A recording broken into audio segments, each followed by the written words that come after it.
Hi there, welcome to Floating in Dreams. Today's video is going to be some eyeshadow palettes I wanted to use again because they are old favorites.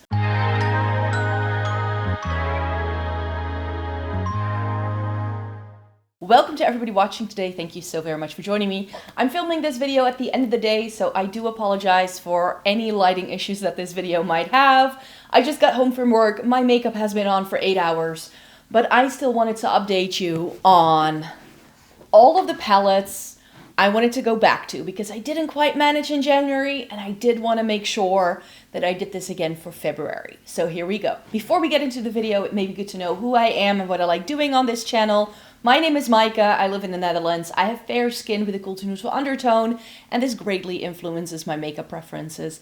I love trying eyeshadow palettes as a Catrice, but also getting the use out of my makeup.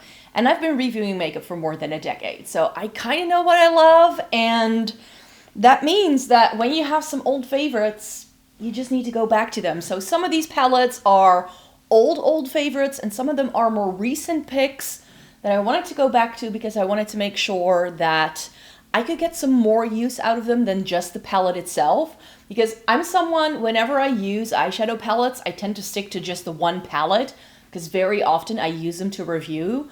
But very often I feel as I'm using it like, oh, this would be great with this palette. And then I just never get around to it. So I also kind of use this video series to get more use out of my makeup. So that's what I did this month.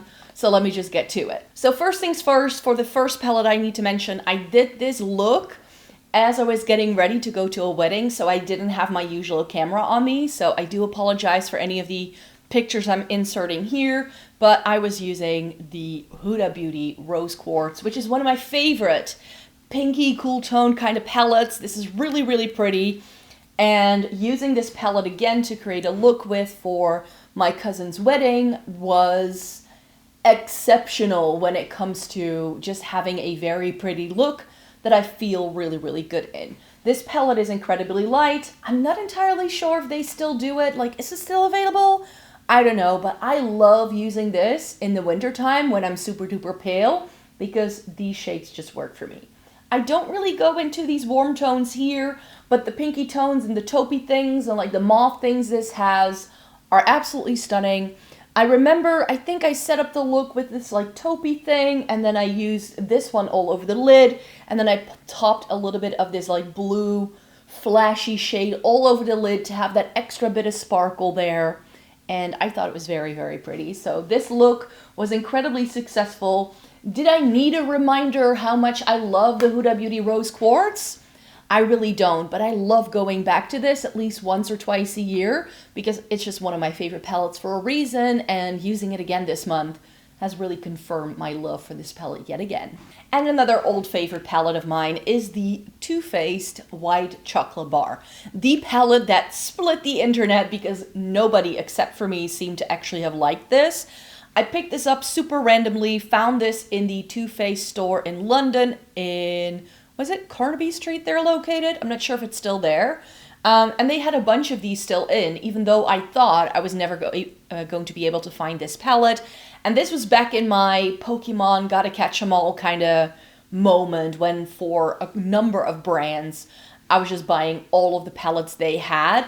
I have decluttered all of my Too Faced palettes since then, save for this. This is the only one that I've kept around that is still in its original layout, because it just does something that I feel very few other palettes have done for me, and that is that it's an incredibly light, cooler toned palette that is just great if you have fair skin. So many people complained about how ashy this was on them. If you have fair skin like me, this is not going to pull ashy at all. Of course, this is long since discontinued. This is an old palette by now. It still smells a little bit like chocolate, I have to be very honest with that, so they did a good job there. And I just went back to this and did one of my favorite looks. I think I used this in the crease again, like this like cooler tone brown I just love. I have to use Sugared Raisin, like this is the only shade in this palette that has a dip, because it's just the shade I reach for all the time. It's this really pretty, sparkly, silvery, cooler tone taupe leaning shade that I just love. I think I went in with a little bit of the shade right next to it as well. And then I love using this white shade. I usually don't love whites, but there's just something about this one that I do like for the inner corner. And I think I use this like deeper thing here as a bit of a liner as well.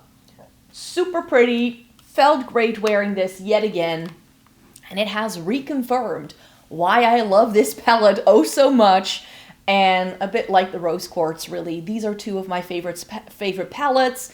They work really well for me when I'm like in the midst of winter and I'm at my palest and almost everything I use looks too intense on me.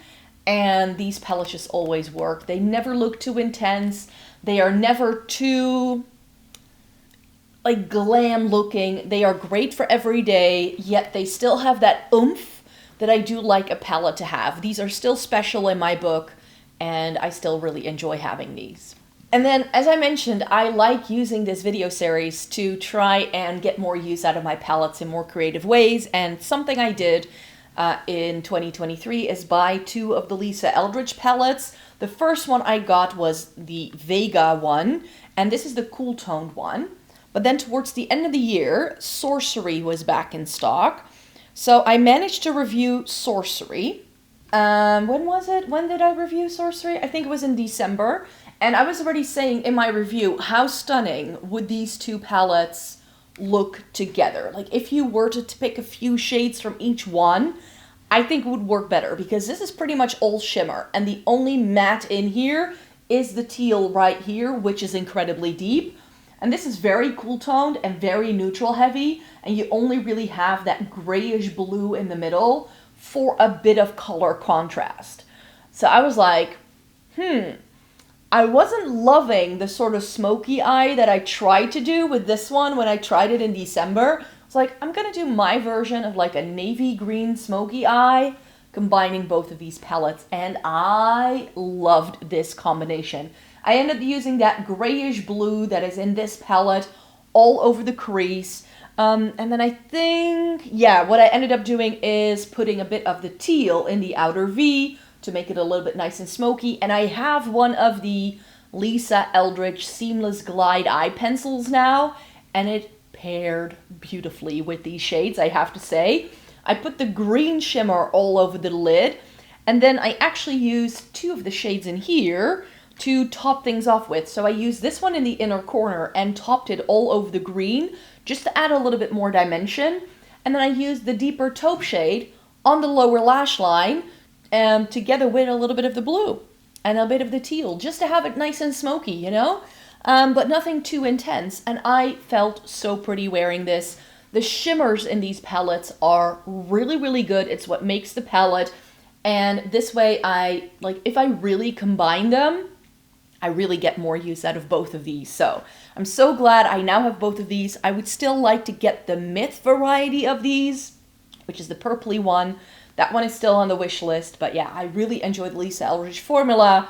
And this one just has some limitations, but I feel that now that I have 2 of them, I can mix and match these into oblivion. I would never travel with these because they are precious and a little bit expensive as well. I mean, I really enjoy the packaging. I know not everybody does, but this like vintage, like makeup case style, I really enjoy. And these have removable pans as well, which you can buy these individually if there's just a couple of shades that you like.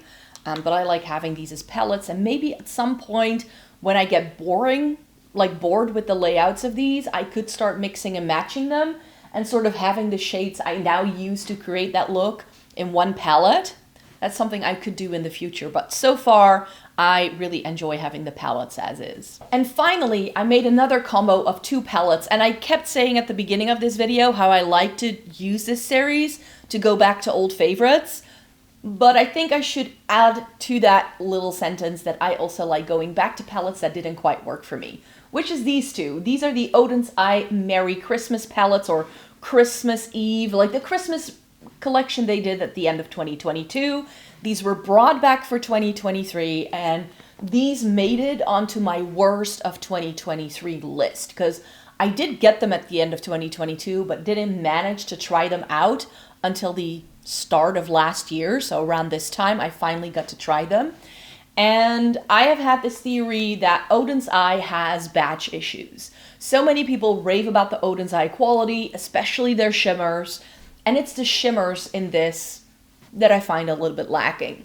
If you see the close-up of this look that I've done, it's what I'm actually wearing on my eyes today. So if you want to see how these hold up after a full work day, this is what it looks like, because this makeup look has been on since like 9:30 this morning. It's been on for a while. It's like 5 in the afternoon now. So this has been on for close to 8 hours, and wear time on it is beautiful. That has not been my issue.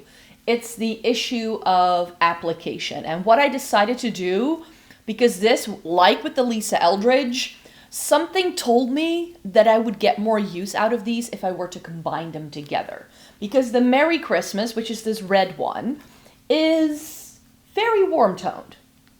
Oh, I thought that was like one of the shadows had broken, but it isn't. This is a very warm tone palette, which is usually not the kind of thing I like to go for, especially this bottom half has a lot of shades that I don't normally go for, that I would like to reach for.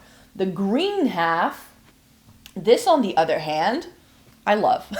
So I ended up using a little bit of both of these two shades. So this is the shade I used to blend out the crease, like it's right here at the top. And then this is actually the shimmer that's all over my lid. And I keep saying how much I love these like antique-y golds. If I go for a gold, and this shade really, really hits the mark there. So really enjoyed that. And then just for funsies, I threw in this like maroon shade to use as a bit of liner. That was a step that I feel didn't quite go, but overall, I think it worked a lot better. I needed 3 layers of this shimmer, which to me is just so much more effort. The other palettes I've shown you, I can apply the shimmers with a brush and then maybe tap a little bit more on with my finger and I get the intensity I want. What I ended up doing with this is that I applied it with a brush, applied it with a finger, and then applied it wet. And then I finally got it to the consistency where I liked it on my lids. It didn't go anywhere, it didn't move around, but the shimmer quality of Oden's Eye palettes has just been a little bit lackluster for me. I've mentioned it before, and that's how I still feel about them. And then from the Christmas Eve palette, I ended up using one of my favorite shades, which is this murky brown. This is what's in my crease, and this has a green undertone.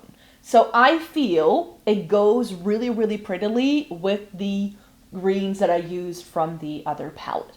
This, and also this random warm tone, because this is a pretty cool tone color story. Essentially, it's like blues and purples with some taupey shades.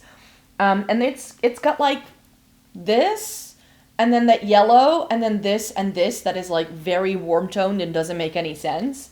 But a shade like this in the crease, I love. You know me, a murky, grungy green in the crease is life. So this I felt went really well with the 2 green shades, both the matte and the shimmer that I used from the other palette.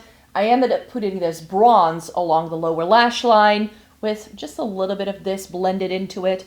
And I ended up using this shimmer in the inner corner and also topped it a little bit on the center of the lid, again to have just a touch more dimension. So I didn't really opt for any cool tones, but I was wearing this outfit today as well. And I just felt that a warmer look would go with the jacket a little bit better. So that's why, like, I was wearing my burgundy Dr. Martens, a pair of blue jeans, you can't really see, but I'm wearing my AC/DC t-shirt, and then this really fun tartan print blazer. And I just felt it went really well with the warm tones. So that's why I opted for that today.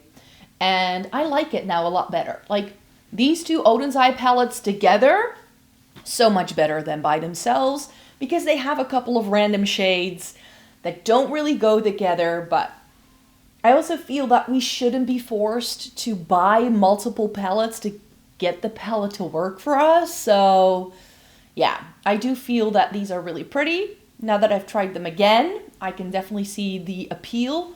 Again, with Oden's Eye, I love their color stories. They always suck me in. There's just something about their shimmer quality where I feel we have some batch issues. Some of the shimmers are lovely and have really outstanding quality. I have just had a bit of bad luck with them and have received palettes where I feel the shimmer quality isn't the way I've seen people swatch them out, or what I know Oden's Eye can do, because I have some of their older palettes where I feel the shimmer quality was a lot better. So I really feel it's like a recent thing for them, but I'm really glad now that I didn't declutter these and that I still have them, because I do really enjoy the color stories, which is why I wanted to make them work for me. And there we have it. Those are all of the eyeshadow palettes that I managed to use again in February. As I mentioned, I didn't get around to doing this video in January, so I had just kept these as my selection for February, and I'm really, really glad that I've managed to do this. I will, of course, be keeping this series alive, and I will be coming back to you in March with some new, well, older palettes that I want to go back to. So if you have any requests, if you know a little bit what my collection is like and there are palettes you want me to go back to, then maybe that's something I can do. I haven't filled my Shop My Stash for March yet, so I still need to make the selection for March. So if you have any ideas, then definitely let me know. Definitely let me know. And thank you so very much for joining me here today. Thumbs up this video if you liked it. Subscribe if you want to see more by me. I make 4 videos every single week, and I hope to see you very, very soon in my next one. Bye-bye.